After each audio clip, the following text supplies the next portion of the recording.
আসসালামু আলাইকুম, সবাই কেমন আছেন? আশা করি সবাই ভালো আছেন। ভাটি হেসেল করে আপনাদেরকে আবারও স্বাগতম। আবারও হাজির হয়েছি আপনাদের কাছে একটা নতুন ভিডিও নিয়ে। আগে থেকে জমিয়ে রাখা দুধের সর দিয়ে একদম সহজ উপায়ে খুব কম সময়ের মধ্যে আমি যেভাবে খাঁটি গাওয়া ঘি বানিয়ে নিয়েছি তার রেসিপি আপনাদের সাথে শেয়ার করব। আশা করি আপনাদের ভিডিওটি বা রেসিপিটি ভালো লাগবে। প্রতিদিন আমরা খাওয়ার জন্য যে দুধ জাল করে থাকি, সেই দুধ ঠান্ডা হয়ে গেলে মোটা করে একটা সর পড়ে। ওই সরটাকে আমি প্রতিদিন তুলে রাখতাম ডিপ ফ্রিজে সংরক্ষণ করে আমি কিভাবে 2-3টা স্টেপ ফলো করে এই খাঁটি গাওয়া ঘি তৈরি করেছি তারই রেসিপি আপনাদের সাথে শেয়ার করব। আশা করি ভিডিওটা ভালো লাগবে। ভিডিওটা বড় হতে যাচ্ছে, আপনারা ধৈর্য সহকারে দেখবেন। আশা করি ভিডিওটা ভালো লাগবে। তাহলে চলুন দেখা যাক আমি কিভাবে এই রেসিপিটা বানিয়েছি। এই দেখতেই পাচ্ছেন আমি এই 1 লিটার আইসক্রিমের বক্সে প্রায় অর্ধেকেরও বেশি সর জমিয়েছি প্রতিদিন। তো এই সরটা আমি ভালো করে মেখে নেব, মেখে একটা সফট ক্রিমের মতো করে নিব। ক্রিমের মতো করে নেওয়ার পর হাত দিয়ে এরকম ভাবে মথে নিতে হবে যে একবারে ক্রিমের মতো যাতে হয়ে যায়, এটা দেখতে হবে, এটা ফলো করতে হবে। ভালো করে চটকে নেওয়ার পর আমি আগে থেকে ব্লেন্ডার জারে বরফের টুকরো আর ফ্রিজে নর্মাল পানি দিয়ে রেখেছিলাম।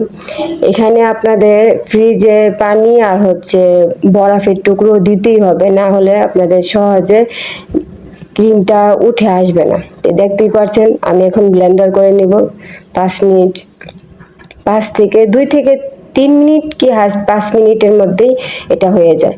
তো ব্লেন্ডার করে নেওয়ার পর আমি আপনাদেরকে দেখাচ্ছি খুব সহজে ক্রিমটা উপরে চলে আসে। আপনারা যদি বরফটা ইউজ না করেন তাহলে খুব তাড়াতাড়ি আপনারা ক্রিমটা পাবেন না। এই দেখতেই পাচ্ছেন মাখনটা প্রায় উপরে চলে আসছে, যতটা ক্রিম পুরাটাই চলে আসছে উপরে। এই বরফটা দেওয়ার জন্য আপনারা দেখতেই পাচ্ছেন ক্রিমটা একেবারে ঠান্ডা হয়ে গেছে, আর বরফটা দেওয়ার জন্যই ক্রিমটা উপরে চলে আসছে, না হলে ক্রিমটা অনেকটাই নরম থাকতো। তো বরফটা দেওয়ার জন্যই এরকম শক্ত। তো আমি আগে থেকে আরেকটা বাটিতে বরফের টুকরো আর পানি, ঠান্ডা পানি দিয়ে রেখেছিলাম যাতে এই ক্রিমটা উঠাতে ভালো হয়, সহজ হয়।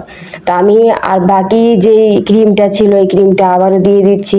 আবারও কিন্তু আপনাদের বরফের টুকরো দিতে হবে, না হলে ক্রিমটা উপরে সহজে আসবে না। ক্রিমটা যেহেতু এই দেখতেই পাচ্ছেন একটু নরম হয়ে গেছে, ডিপ ফ্রিজের যে বরফের টুকরোগুলো এগুলো ইউজ না করলে আপনারা খুব সহজে এটা উঠাতে পারবেন না। খুব অনেক অনেক সময় লাগবে, কিন্তু এভাবে আপনারা স্টেপ ফলো করে আপনারা খুব সহজে ঘি বানিয়ে নিতে পারবেন। এটা 3% পরের ব্লেন্ডারে আমারটা এরকম হয়েছে। প্রথমটা একটু শক্ত হয়েছে, এটাও হয়েছে ভালো। তারপরে যে আমি এটা আস্তে আস্তে আমি হাত দিয়ে চেপে চেপে নিয়ে উঠিয়ে নিব এই ক্রিমটা, বাটারটা উঠিয়ে নেওয়ার পর এমনভাবে চিপে নিতে হবে যাতে পানি না থাকে। ভালো করে চিপে নেওয়ার পর আপনাদের দেখাচ্ছি বল করে নিচ্ছি, না হলে হবে না। তো আমি যে একটু ভেঙে দেখাচ্ছি, দেখার পর দেখবেন যে একবারে বাটার, এটা আপনারা বাটার হিসাবে ইউজ করতে পারবেন। এইখানে আর কিছু করার দরকার নেই আপনারা ডিপ। তো আমি এখানে দেখতেই পাচ্ছেন ফ্রাই প্যান গরম করে নিয়েছি আগে থেকে। এখন বাটারটা দিয়ে দেব, দেওয়ার পর ক্রিমটা অনায়াসে গলে যাবে। গলে যাওয়ার পর ঘিটা আস্তে আস্তে উপরে চলে আসবে। তেল ছেড়ে দেওয়া মাত্রই মনে করবেন যে ঘি তৈরি হওয়া শুরু হয়ে গিয়েছে। তো আমি অপেক্ষা করব 5 থেকে 10 মিনিট, ভালো করে জাল করে আমি আবারও ফিরে আসছি। 2 মিনিট পর দেখতেই পাচ্ছেন আস্তে আস্তে ঘিটা উপরে দিকে উঠে আসছে, আর যে আলাদা যে একটা সরের ভাব ছিল সেটা তলে থাকবে একটা, দেখতেই পাচ্ছেন সাদা, আর উপরে যেটা তেল হয়ে যাচ্ছে সেটাই ঘি। আপনারা যদি স্টেপ ফলো করেন আপনাদের মাস্ট আপনাদের বরফের টুকরো আপনাদের দিতেই হবে। আর ব্লেন্ডার জার যে যেভাবে করে, আমাদের আগে মা চাচিরা যেভাবে ঘি তৈরি করতো সেভাবে করতে গেলে অনেকটাই সময় লেগে যায়। আপনারা ব্লেন্ডার বা হ্যান্ড বিটার দিয়েও আপনারা এইভাবে করে নিতে পারেন। তাহলে আমার যেহেতু সহজ হয়েছে ব্লেন্ডার দিয়ে, আমি ব্লেন্ডার দিয়ে করে নিয়েছি। আপনারা যদি পারেন তাহলে হ্যান্ড বিটার দিয়েও করতে পারেন, কিন্তু আমার কাছে সহজ মনে হয়েছে ব্লেন্ডার দিয়ে। তো এই দেখতেই পারছেন আমি 5-6 মিনিট জাল করার পরেই দেখতে প্রায় হয়ে এসে গিয়েছে ঘিটা। তো আমি বেশি লাল লাল করব না, লাল লাল করলে ঘিয়ের কালারটা একটু ডিপ কালার হয়ে যাবে। আমি চাচ্ছি কালারটা যাতে সুন্দর থাকে। তো এটা যদি একটু কালচে হয়ে যায়, ঘিটার আসল ফ্লেভার থাকবে না। তো আমি ব্রাউন কালার থাকা অবস্থায় আমি চুলার আঁচটা নিভিয়ে দেব। আমি যেভাবে দেখিয়েছি এই স্টেপ ফলো করলে যে কেউ ঘি বানিয়ে নিতে পারবে, আর যারা নতুন তাদের জন্য বেশি ভালো হবে। তাহলে আমরা হাজার হাজার টাকা খরচ করে বাইরে থেকে কিনে আনতে হবে না এই ঘি।